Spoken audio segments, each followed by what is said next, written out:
지금 이 시간 여러분이 주목하는 뉴스 만나보겠습니다. 메이저리그 LA 다저스의 슈퍼스타 오타니 쇼헤이가 우리 시간으로 내일 전 통역사의 불법 도박 의혹에 대한 입장을 밝힙니다. 불법 도박을 일삼아온 전 통역사가 오타니의 돈까지 손을 댄 정황이 드러났는데요. 관심이 쏠리는 대목은 오타니의 관련성 여부입니다. 자칫 오타니까지 처벌받을 가능성도 있기 때문인데요. 침묵으로 일관했던 오타니가 이 문제에 대해 언급하는 건 이번이 처음입니다. 보도에 이승국 기자입니다. 서울에서 열린 LA 다저스와 샌디에이고 파드리스의 올 시즌 메이저리그 개막전 직후 터진 오타니 전 통역사의 불법 도박 의혹. 7년 넘게 오타니의 전담 통역사 역할을 해온 미즈하라 이페이는 곧바로 다저스 구단에서 해고됐고 서울 시리즈 2차전부터 모습을 보이지 않았습니다. 일각에서 오타니 연루설까지 제기되는 가운데 관련 내용에 대해 침묵으로 일관했던 오타니가 기자회견을 열어 직접 입장을 밝히기로 했습니다. I think it's the right thing to do, and I'm happy he's going to speak to what he knows and give his thoughts on the whole situation. I think it'll give us all a little bit more clarity. 미즈하라는 불법 도박으로 최소 450만 달러, 우리 돈 60억 원이 넘는 돈을 탕진한 것으로 알려졌는데 오타니의 돈에도 손을 댄 의혹을 받고 있습니다. 문제는 오타니의 관련성 여부입니다. 미즈하라는 당초 미국 언론과 인터뷰에서 불법 도박 사실을 시인하면서도 오타니가 자신의 도박 빚을 갚아주려 업자에게 돈을 직접 송금했다고 주장했다가 말을 바꿨습니다. 만약 미즈하라가 야구 경기에도 베팅을 했고 오타니가 이 사실을 알았다면 오타니는 출전 정지 등의 징계를 받을 수 있습니다. 한편 서울 시리즈를 마치고 미국으로 돌아간 뒤 첫 시범 경기에 나선 오타니는 2타수 무안타, 볼넷 1개를 얻는 데 그쳤습니다.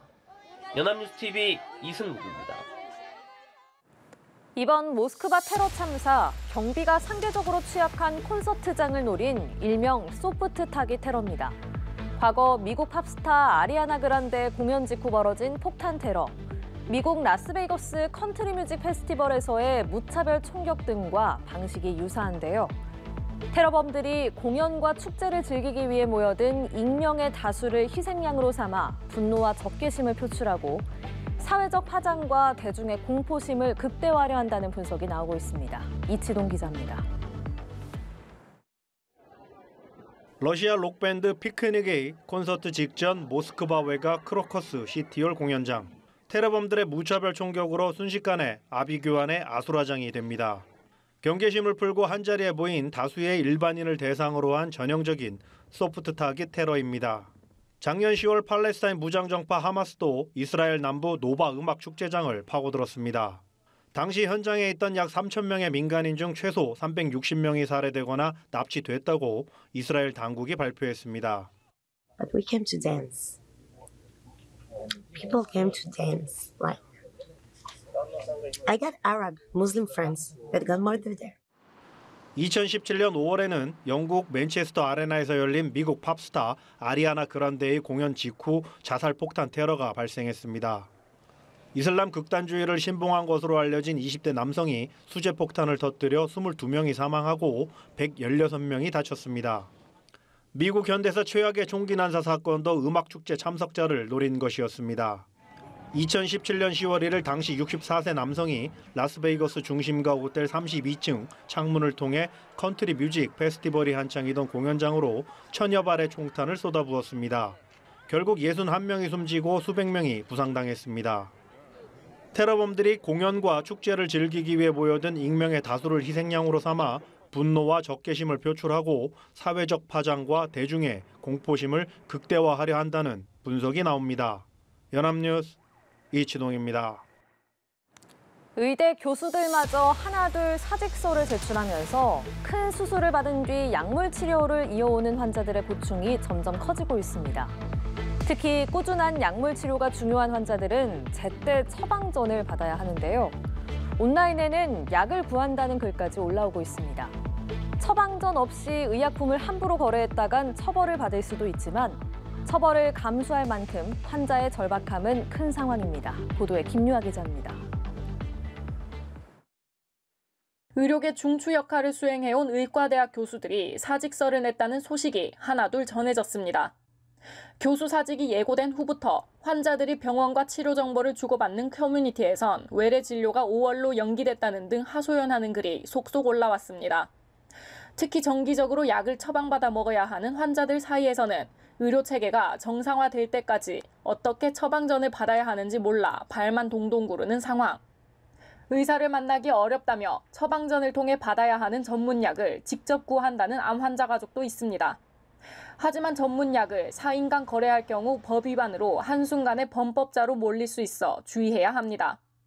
처방전 없이 약을 구매하는 거는 약사법 위반이에요. 그거에 따라서 사회적 긴급 피난으로 위법성 조각될 수 이론적으로는 있는데 의료계는 일단 약이 급한 환자들을 상대로 과거에 받은 처방전을 들고 가까운 병원에 가도록 안내하고 있습니다. 최근엔 한 번의 처방전으로 약국에서 한두 차례 더 약을 받을 수 있는 처방전 리필 제도를 해외처럼 광범위하게 도입해야 한다는 의견도 나옵니다. 다만 꾸준한 추적 검사 없이는 같은 약을 여러 번 처방할 수 없는 질환도 적지 않아 환자들의 불안과 불편을 해소하려면 현 사태의 조속한 해결만이 답이라는 지적입니다. 연합뉴스TV 김유아입니다. 여자 고등학교에서 흉기난동을 벌이겠다는 협박글이 잇따라 올라왔습니다. 불과 며칠 사이 인근에 있는 다른 학교를 상대로도 범행을 예고하는 글이 게시돼서 경찰이 동일범 수행인지 추적하고 있습니다. 경찰은 일반 국민을 상대로 하는 테러 행위 예고는 다른 사안보다 우선적으로 수사하겠다는 방침입니다. 김예린 기자의 단독 보도입니다. 여자 고등학교에서 칼부림을 하겠다. 지난 17일 한 인터넷 커뮤니티에 올라온 게시글입니다. 인근에 있는 다른 여자 중학교에서 폭탄 테러를 예고하는 내용도 있습니다. 이 학교들을 상대로 한 협박글이 불과 며칠 사이 쏟아지자 경찰이 수사에 나섰는데 이번에는 같은 구에 있는 또 다른 여고를 겨냥한 글이 SNS에 올라왔습니다. 최소 10명에게 흉기난동을 벌이겠다는 등 앞서 올라온 게시글과 형식도 비슷합니다. 이 글이 게시된 다음 날 밤 한 온라인 커뮤니티에도 자신이 이 학교 학생이라며 오늘은 꼭 성공하겠다고 칼부림을 예고하는 글이 연달아 올라왔습니다. 학교 측은 즉시 경찰과 협력해 등하교 시간을 위주로 교내외 순찰 활동을 강화하고 있습니다. 오늘 처음으로 예고된 학교라서 대량 요구는 따로 하지 않았고요. 경찰서하고 협조해가지고 지금 순찰 강화하고. 경찰은 학교 주변에 경력을 배치하고 순찰을 강화하며 안전 조치에 나섰습니다. 뒤쪽에 장가락 화장실 수명 가까이 돼요. 근접 순찰차도 있고 저희 기동 수사대도.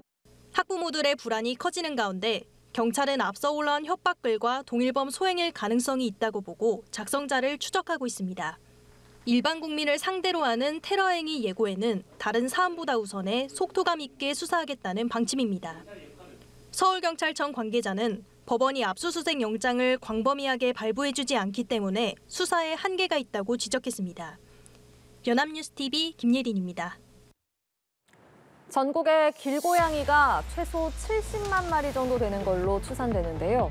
길고양이 개체수를 줄이려는 당국의 노력이 어느 정도 성과를 냈지만 불편 민원은 여전히 끊이지 않고 있습니다. 일부 지방자치단체에서는 사회적 갈등을 줄이기 위해 다양한 조례를 내놓고 있는데요. 동물의 생명권 존중, 또 공존을 위한 노력이 필요해 보입니다. 엄승현 기자입니다. 포획틀 주변에 길고양이 한 마리가 어슬렁거립니다. 주위를 경계하던 길고양이가 틀 안으로 들어가더니 곧바로 붙잡힙니다. 지역 내 길고양이로 인한 민원이 계속되자 전주시가 포획틀 설치에 나선 겁니다. 전주시가 설치한 길고양이 포획틀입니다. 시는 이곳에 잡힌 길고양이를 중성화해 개체수를 조절한다는 계획인데 문제는 이러한 노력에도 시민 불편은 계속된다는 것입니다. 길고양이들의 울음소리와 영역 다툼으로 인한 야간 소음, 그다음에 중성화 수술을 해달라는 민원이 많이 들어오는 편인데요. 농림축산식품부에 따르면 길고양이 중성화 사업으로 서울시 등 7대 광역시에 있는 길고양이 수는 2020년 81만 마리에서 2022년 70만 마리로 약 11만 마리 정도가 감소한 것으로 추산되고 있습니다. 하지만 이런 개체수 조절에도 불편 민원은 외려 늘어나고 있습니다. 전주시의 경우 2019년 1,005건에 불과했던 길고양이 민원이 지난해 2,078건으로 2배 이상으로 증가했습니다. 급기야 길고양이를 학대하는 사건도 발생한 상황. 지난 2019년 전북 군산에서는 자신의 집 마당에 있는 길고양이를 쫓으려고 산행용 화살로 고양이를 다치게 하는 사건이 발생해 사회적으로 충격을 주기도 했습니다. 고양이 역시 오래전부터 인간과 같은 생활권을 공유하면서 살아왔던 동물인 만큼 무조건 배척하지 말고 공존의 대상으로 포용하는 마음이 필요하다고 생각합니다. 일부 지자체에서는 길고양이로 인한 사회적 갈등을 줄이기 위해 다양한 조례들을 만들고 있지만 동물 생명권 존중과 공존을 위한 노력도 함께 필요해 보입니다. 연합뉴스TV 엄승현입니다.